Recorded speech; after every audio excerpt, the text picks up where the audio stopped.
E aí, galera, tudo certo com vocês? Aqui quem fala é o Marco, estamos aqui no canal para mais um vídeo e voltamos ao nosso quadro, que ficou praticamente um ano inteiro sem aparecer. Um ano inteiro não, vai, uma temporada. Mano a mano, rapaziada, entre Tottenham e Manchester United, às vésperas de uma decisão entre as duas equipes, eu achei que era legal tá trazendo esse conteúdo novamente. Sempre deu certo no canal, então por isso que eu tô trazendo ele de novo a essa altura do campeonato.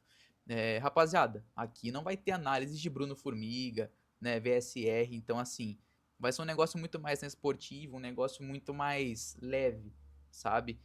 E eu acho que é até melhor, né? Não ser um negócio muito massivo, um vídeo que dure 20, 30 minutos, porque senão é complicado até para vocês assistirem. Mas eu quero saber a opinião de vocês nos comentários, hein?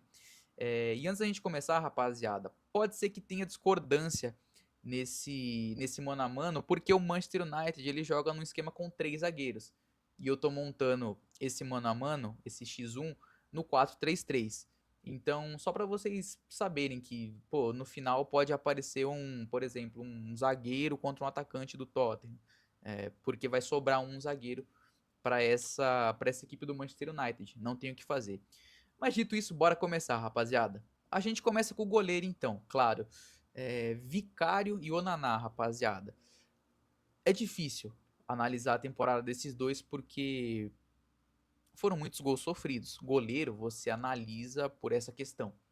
Eu acho que isso é um fato. Mas, se você para pra ver quem foi mais importante, talvez, pro time não tomar tantos gols, garantir o seu, eu acho que foi o Vicário, né, cara? Porque o Vicário ele teve um tempo de lesão e quando ele teve esse tempo de lesão, a gente viu claramente que o Tottenham sentiu falta dele. O Onaná ele jogou praticamente toda a temporada, não teve lesão, não ficou de fora, mas era um goleiro que fazia a partida muito 880, oscilava muito.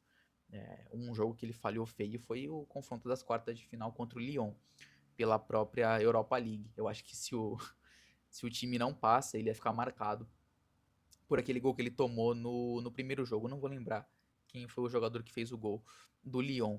Mas se eu tivesse que escolher um goleiro pro meu time, seria o Vicário, sem sombra de dúvidas. Quem teve mais vitrine no futebol mundial foi o Onaná, né, cara? Sempre surgiu, na verdade, em grandes equipes. Ele surgiu no Ajax, depois teve a transferência para a Inter de Milão, foi finalista da Champions com a Inter, e agora está no Manchester United. E o Vicário pegou fama meio que agora, porque sempre foi um goleiro de divisão inferior lá na Itália. Acho que fez a última temporada no. Última temporada não, que ele já está aqui há uma temporada com a gente. A última temporada que ele fez na Itália foi pelo Empoli, se eu não me engano. Então, meio que deu um salto na carreira em menos de uma temporada, o Vicário. Eu acho que a questão é essa. Então eu escolho o Vicário pro meu gol. Subindo pra lateral direita, né, rapaziada? A gente tem o Pedro Porro e o Mazauir. São características um pouco distintas, né, se a gente para pra ver. O Pedro Porro, ele é totalmente ofensivo, né, muito ofensivo. O que deixa a desejar, às vezes, é a questão defensiva do próprio Pedro Porro, né. Só que eu acho que no que você se propõe como um jogador, quem é mais jogador, o Pedro Porro é muito à frente do Mazauir. O Mazauir também só tá como titular praticamente porque o Dalot tá lesionado, né? Senão era essa disputa aqui ia ser Dalot e Pedro Porro. Aí seria uma disputa de, pô, quem você quer pro seu time, né? Um jogador que defende bem, que o Dalot defende bem pra caramba, né? De vez em quando sobe também, acaba deixando suas assistências, seus gols. Ia ser uma parada difícil, cara.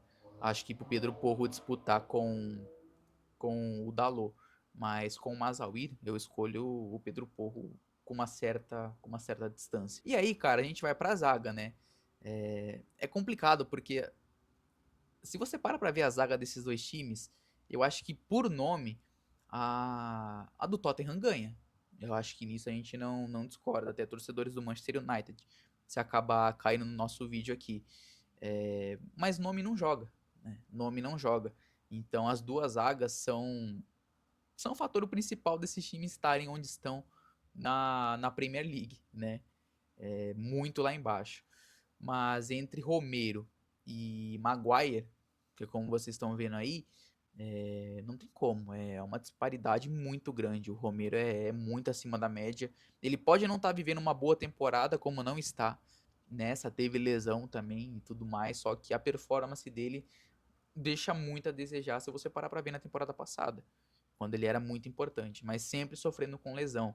Então é difícil ele acabar tendo uma sequência. Mas, cara, entre Maguire e Romero não tem como. É Romero disparado. Aí a próxima disputa, né, rapaziada? Essa é mais difícil. Van der Ven e Yoho. Cara, o Yoho, ele é um bom zagueiro, né? É um bom zagueiro. Mas eu acho que no que se propõe, quando você tem um jogador como o Van der Ven, com a característica que ele tem, sendo um velocista lá atrás e muito forte, o Van der Ven também acaba sendo mais forte do que o Yoho na questão física. Então, por esses atributos, cara, eu escolho o Van der Ven. Se você tem que escolher entre o Yoho e o Van der Ven pro meu time, no caso, eu escolho o Van der Ven. Só que são jogadores propensos à lesão, esses que eu escolhi, Romero e Van der Ven. Então é complicado, mas como eu falei, no nome, cara, nome mesmo, a zaga do Tottenham ela ganha, não tem como. E agora, cara, a lateral esquerda. Jogadores com características distintas também. A gente tem o Udogie e o Dorgu, que provavelmente vai ser o. Se tornou um dos titulares do Manchester United, vem jogando muito bem, principalmente ofensivamente, né? O Dorgu ele é muito bom, cara, muito bom ofensivamente. E o Doguet defensivamente tá muito bem. O Doguet ofensivamente ele nunca foi aquelas coisas, não é um cara que, nossa, tem um cruzamento uau, um passe uau. Muito pelo contrário. Mas defensivamente, quando ele tá bem fisicamente, ele consegue ser um grande de um suporte, cara, pro Tottenham. E ele voltou muito, muito bem. Então, é questão de você escolher características aqui. Os dois poderiam ser os dois fácil, mas como eu já coloquei o Pedro Porro como, né, o lateral mais ofensivo, assim, que ganhou do Mazauir, é bom você ter um defensivo. Então, por questão de característica mesmo, sendo uma decisão também e tudo mais, você precisa ter jogadores defensivamente bons. Então, para essa daí, eu acabo escolhendo o Doguet sem clubismo nenhum, rapaziada. Mas o Dorgo é um baita de um jogador também. Rapaziada, e agora a gente sobe pro meio campo, né? O meio campo eu acho que vai ser muito difícil algum jogador do Tottenham ganhar, porque a gente tá com o meio campo totalmente remendado, eu acho que a gente pode dizer assim, com a lesão de Madison e Kulusevski, você não tem um meio campo ofensivo. Então vai ser meio que uma característica esse jogo de um meio campo mais defensivo, que vai ser o caso do Tottenham, e um meio campo ofensivo do United. E esse meio campo do United, ele melhorou muito nessa fase final de Europa League. Ele encontrou o meio campo perfeito, né? Meio campo assim, na dupla de volantes, como eu falei, joga num 3-4-3, esse Manchester United. Então, cara, vamos lá fazer a votação, mas como eu falei, não vai ganhar. O jogador do Tottenham no meio campo não vai ganhar. Você tem Bissouma e Casemiro para disputar. Cara, não tem como. É Casemiro disparado, jogando muito bem. E o Bissouma essa temporada ele não conseguiu performar como performou na última. Ele começa muito bem a temporada, marcando gols e tudo mais, só que depois fez assim. Decaiu demais, perdeu posição, só voltou a ser titular porque o Bergval ficou lesionado e tudo mais, então não tem como, cara. Não tem como o Bissouma conseguir ganhar do Casemiro, né? Nunca ganharia. Então Casemiro leva essa. E aí você sobe para outra dupla de volante, né? O segundo volante. Você tem Bentancur e Ugarte. Em certos momentos eu escolheria o Bentancur. Mas o Ugarte com o Casemiro ali, os caras conseguiram um entrosamento que eu achei que não ia ter, cara. Eu achei que não ia ter. Nessa reta final de Europa League, parece que o Rubem Amorim ele conseguiu dar um jeito nesse time. Ele conseguiu achar um certo equilíbrio na zaga e a dupla de volantes ajuda demais. Casemiro e o Ugarte tá sensacional. E o Bentancur é muito 880. Ele faz partidas boas, faz partidas ruins. E o Ugarte ele tá mantendo uma constância. Aqui talvez teria uma disputa, mas o momento do Ugarte subiu demais. Então é o Ugarte mais uma vez. E aí você tem Sarr disputando com o Bruno Fernandes. Precisa falar alguma coisa, cara? O Tottenham tá sem meio campista para essa decisão. Meio campista ofensivo, e isso vai complicar demais. Você poderia colocar quem? O Postecoglou poderia colocar quem como um meio campista para essa decisão? Poderia improvisar o Son, cara, mas eu realmente não sei se ele vai fazer isso. É uma coisa que talvez daria certo, né? Você colocaria o Son como meio campo, o Theo na esquerda que tá começando a jogar bem, Solanke e Brennan Johnson, mas isso aí a gente só vai conseguir saber no dia da decisão mesmo. Mas entre Bruno Fernandes e Sarr, é Bruno Fernandes disparado, né, rapaziada? E aí a gente sobe pro ataque. A gente tem Garnacho e Brennan Johnson. Cara, essa é difícil. Essa é difícil porque o Brennan Johnson, ele é um jogador que a gente critica muito e eu então nem se fala. Só que o filho da mãe, ele marca gol. Mesmo ele não performando bem nas partidas, ele consegue marcar gol. Como que isso é possível? Né? Mas se você tira esses gols do Brennan Johnson, você não tem nada pra elogiar o cara. E o Garnacho é um jogador que eu acho que tem muito mais sarrafo do que o Brennan Johnson. Eles têm mais ou menos a mesma idade. O Garnacho mais novo. Só que, né, é potencial de evolução enorme pro Garnacho. E o Brennan Johnson, cara, eu tô começando a perder minhas esperanças. Porque, que nem eu falei, se você tira os gols desse cara, não sobra nada pra você elogiar ele. Só que o momento do Garnacho também é muito 880, né? Faz partidas boas e faz partidas ruins.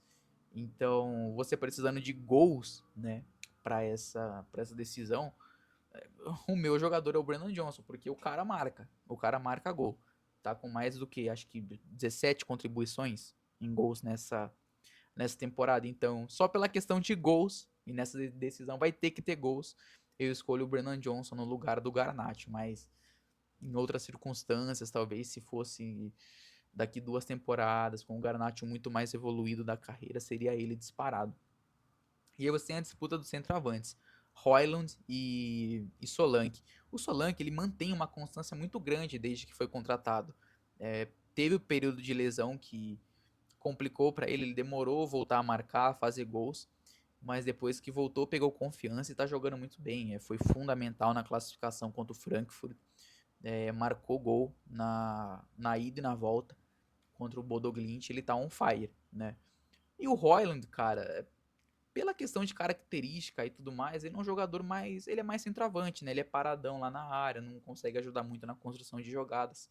E isso Solanke já consegue fazer muito bem. Então acho que por uma questão de característica, cara, é Solanke disparado. E Solanke é mais jogador, cara. É mais jogador sim do que o Højlund. Não dá pra colocar de outra maneira. Então esse é o time, cara. Esse é o time. Esse é o time porque tem o som agora para disputar com o Lindelof, né? Que como eu falei, vai sobrar mais um zagueiro aí, porque o time do Manchester United joga no 3-4-3. E, né, não tem como, jogador da posição e tudo mais, quem leva é o som. Cara, eu acho que ficou bem dividido, mas o Tottenham levou, né? O Tottenham levou, porque na questão de goleiro, o Vicário leva, a zaga é toda do Tottenham, mas poderia ser facilmente do Manchester United também, porque a zaga do Tottenham só ganhou por causa de nome. Você tem um campeão mundial, você tem o Van der Ven, que, pô, é classe também, Pedro Porro. Então, assim, na questão de nome, o Tottenham tem mais zagueiro do que o Manchester United. E o meio campo, o Manchester United ganhou disparado, né? Porque não tem como. Talvez a única discordância que possa ter aí é entre Brennan Johnson e Garnacho, né? Mas eu acho que eu mantenho ainda o Brennan Johnson, cara. Acho que eu não vou tirar ele, não. E o mano a mano ficou esse, cara. Ficou esse time aí que vocês estão vendo. E eu quero saber a opinião de vocês aí. Será que eu fui clubista demais? Ou será que não foi tão loucura essas análises que eu fiz? Quero saber de vocês. A verdade é que para essa decisão é 50-50, né, rapaziada? Não dá para colocar de outra maneira. Rapaziada, espero que vocês tenham gostado. Não esqueça de se inscrever no canal, deixa o like que é muito importante pra gente continuar crescendo cada vez mais. Quem também puder ser membro do canal é um baita de um suporte pra gente. Até a próxima e fui!